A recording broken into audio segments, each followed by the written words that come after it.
исполнил клятву Гиппократа сполна. Магомед Дудаев – первый чеченский зубной врач.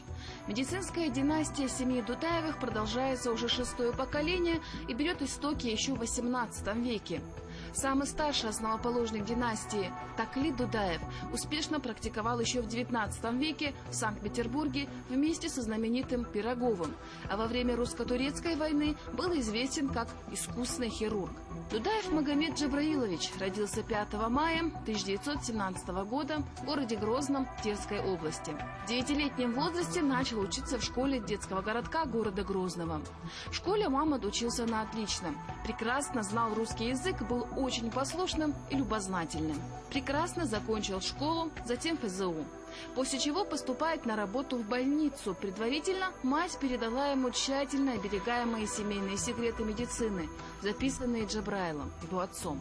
Несмотря на его молодость, к нему относились с уважением, как к толковому и исполнительному работнику.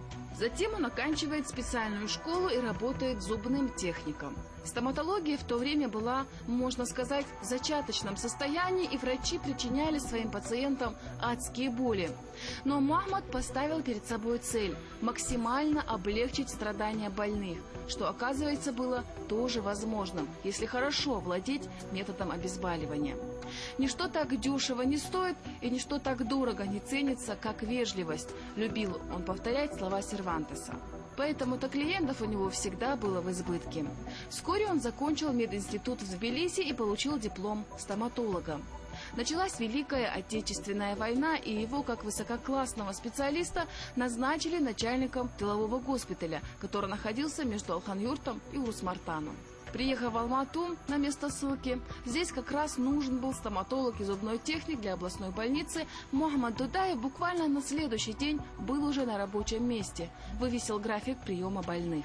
Прежде чем приступить к работе, он купил самые лучшие импортные обезболивающие медикаменты. Мухаммад с самого начала своей врачебной деятельности поставил перед собой цель – лечить больных безболезненно, и добился этого. У Мухаммада лечились Умар Димаев, Увайс Ахтаев, Махмуд Исымбаев и даже Леонид Ильич Брежнев, когда он был первым секретарем ЦК КП Казахстана. Дудаев становится со временем отцом большой семьи. 19 детей, 7 девочек и 12 мальчиков. Всем им он дал высшее образование.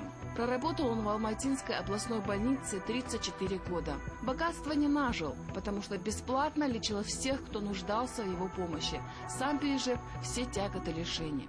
Знание рождает господ, а незнание плодит рабов. Мухаммад был талантливым стоматологом, отличным семьянином и исключительно порядочным человеком.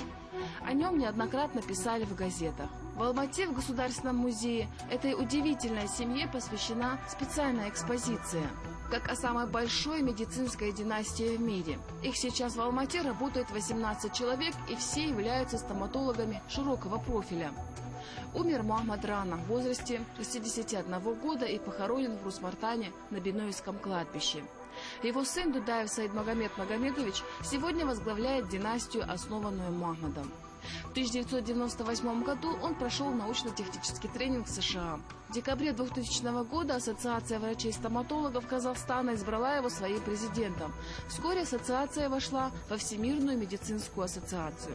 Кстати сказать, эта семья была внесена в Книгу рекордов Гиннесса как самая большая медицинская династия в мире.